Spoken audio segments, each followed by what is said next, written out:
Hello guys and welcome to the unboxing video. Yes, it came a lot quicker than I expected it to, like 2 days. Well done Hattons, what an amazing customer service. I haven't looked at this yet. We're going to get right into the box, review the locomotive and see what it's like. Right, let's get to it guys. So the box is open, let's peel this away. There's quite a lot of bubble wrap, it is well protected in this box. Right, it's going to take a bit of a few hands. Tripod's obviously out of action so I can't position it, so jump cut. So here is the locomotive then. Right, let's have a look at this up close. Here we go, lovely thing. Wow, this is lovely. Mainline. The only slight issue and niggle that I've got is it has traction tyres, which I'm not particularly impressed by. But it's a 460, and God, it weighs a lot, so it should be alright anyway. Let's put it on the track. And then the tender, which is also quite heavy. Quite a nice tender, similar to that of the 28XX. I will check the locomotive and stuff, and then we'll get it up close and see what it's like. So here is the beautiful Mainline Manor up close then for you.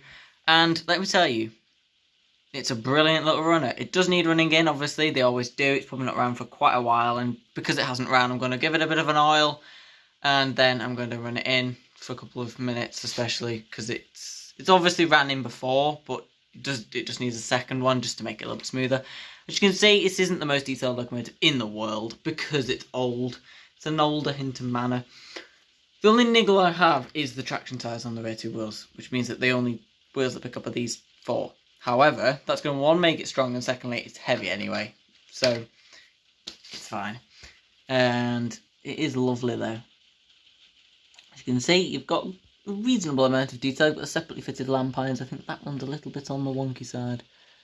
That'll be alright. Oh god, no. Okay, right. It's not going to be okay. And then you've got the other two lamp irons as well, and then you've got the buffers are not sprung, but they are certainly separately fitted. You've got the handrail as well. Smokebox dart, only half of it is separately fitted, but this is good for an older locomotive. I think that's a metal chimney top that looks lovely, and you've got the other handrail all the way across also. You've also got the painted safety valves and the whistle area, all moulded detail, but moulded very well. Got the Mainline Manor nameplate printed well as well, and the 7819 number. There's not much paintwork on it because it's just plain green, but on the tender you've got the Great Western, which is very nicely on there.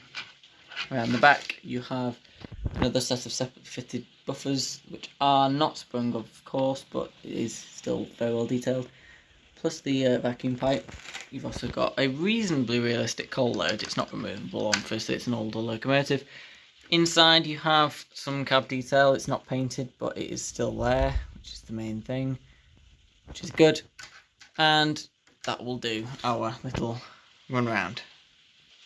So, Mainline Manor is here onto the layout, and we'll give it a bit of a test on slow speed. See if it works. Come on. Oh, there you go. It's not fully smooth, of course, because it's not ran probably for quite a while, but it's surprisingly quiet.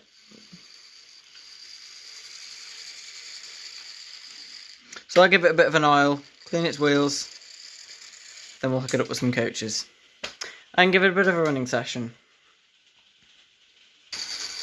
You'd never guess what I would have paid for this loco. You can see it's running in. It does stop slightly on the points, but it is getting better as it runs in. It just needs to get a bit warmer. It's not ran for obviously quite a few years. I've oiled it. It'll have a couple of laps going around, and of course this is probably going to stay in the collection for quite a while, of course. So I'm going to see it go around. When it's going a little bit quicker, it should be alright over the points. It's the dead zone. It's unfortunate, I know. There you go. What a lovely, lovely loco. Wow, I am happy with it. 44 quid plus postage, took it to 48. 48 quid, let's say, we'll say it's 44 on the normal price, is very good, let me tell you. Beautiful locomotive, it's in good nick. Yes, it's not the quietest in the world, but it's a lot quieter and reasonably smooth, and a lot quieter than the Prairie, I can tell you. And that's another mainline model. And as you can see, it is running out really well. So I'll run it in, keep an eye on it. It's running absolutely beautifully. And I will see you very, very soon for the next section of this video, which is the running session. So we have Hinton Manor on the layout then. With a train, we've got a 4-coach train with the 3 Pullmans and the lovely Chocolate and Cream BR Mark 1 coach. It's the only thing I could find that would look so nice with her for her first run. Right, 28XX is here. What's quite funny is that they are pretty much identical lengths. But that one's a freighter and is a 280. But freight locomotives weren't designed to be that long and had tiny wheels. So this is a big express mixed traffic kind of locomotive, if you know what I mean. We've got the Prairie over there. I'm not going to run her today because it means I'll have to go on this line, and I don't really want to run it on that line. I want to run the 2 tender locos together because I've never had 2 Great Western tender locos. This is just a first, and weirdly they run at the same speed as well. Considering this is DCC chipped, this is like from the 70s, but it runs perfectly well. I'm going to get them running, so let's get to it.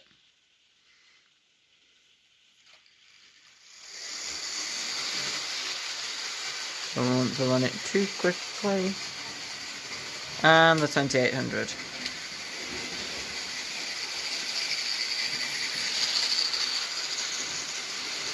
Now when I say they run at the same speed, I mean on the bars of the controller. If I put it to 4, it's about the same. There goes the Hinton Manor, or the 78XX. We've got the 28XX and the 78XX now. I've run the 28 a little bit higher because it doesn't really like running with older locomotives, which it does keep stopping at certain parts of the track because it's a bit annoying, you naughty thing. But it's got a long train, as you can see, as ever. Here comes the lovely Manor class. An absolutely beautiful locomotive.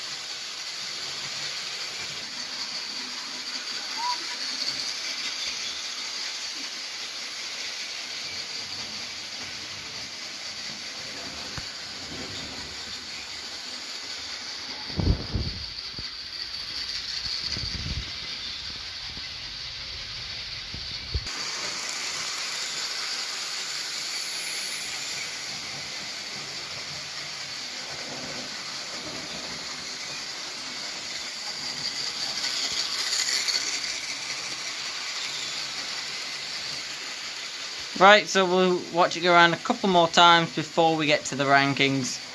It will be going in the vintage rankings for now before I transfer them all over to the modern rankings, which these locomotives will be slightly lower in score, and it will be a little bit unfair, but that's how it works. But it will be going in the vintage rankings for now, along with the Mainline Prairie and the other locomotives yet to come, and it should be quite interesting. But it's absolutely lovely.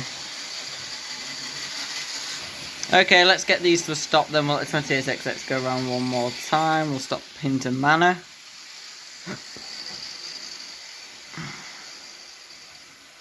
What a lovely loco.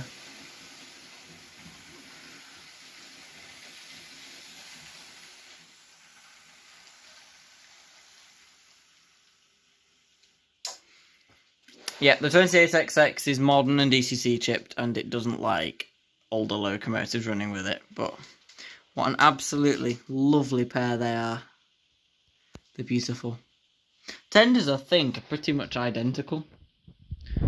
I believe so, anyway. Because they're the same length as well, so if I do it tender to tender, tenders are pretty much the same. And it's a slight change in shape, but I'm not sure. I think they are the same. And then the locos obviously start at the same point. They're pretty similar shape and nearly end at the same point. But it's a lovely thing. Right, what do I rate Hinton Manor then? So here we are then. We're going to be ranking the lovely Manor class, specifically Hinton Manor. Preserved locomotive, it's at Severn Valley Railway. I will be going to Severn Valley Railway. Once everything with the coronavirus is blown over, we'll get to the heritage lines and I will take my model and get a picture with the actual one. It should be quite interesting. But we're going to give it some ratings. So as you can see, they're on your screen.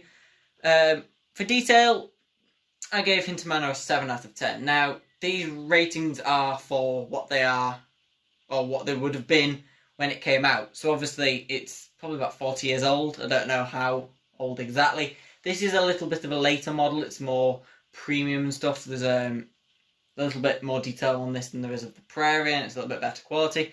So it is a later model, as you can obviously tell. But I'm obviously rating it on the vintage ranking, so it'll be better than the equivalent of the modern ratings, essentially. So if it was modern ranked, it would be a little bit less. It wouldn't be much less, to be honest, because things haven't really moved on that much, obviously, because it's a brilliant concept. They kept the same design and stuff. But it got 7 out of 10 for details. So then we're going to move on to performance. Now, the performance is strong. It's only got the 4 wheels that pick up, including the back 2, which have got the traction tyres on, which is a little bit of an unfortunate kind of thing that's got the traction tyres, but the traction tyres are in good nick, and no matter what, it'll still run perfectly anyway, so that's the only thing. Just got to be careful, that's all, and even though it only has those wheels picking up, it runs perfectly smoothly. It's reasonably quiet considering its age, and it's got quite a strong motor and everything inside, so good locomotive all around for the performance. Value, got to get a 10 out of 10. It was 44 quid, and look at it. It's in properly good condition and everything. 10 out of 10 for value. Which leaves us at the 8.5 for quality. So 8.5 out of 10 for quality.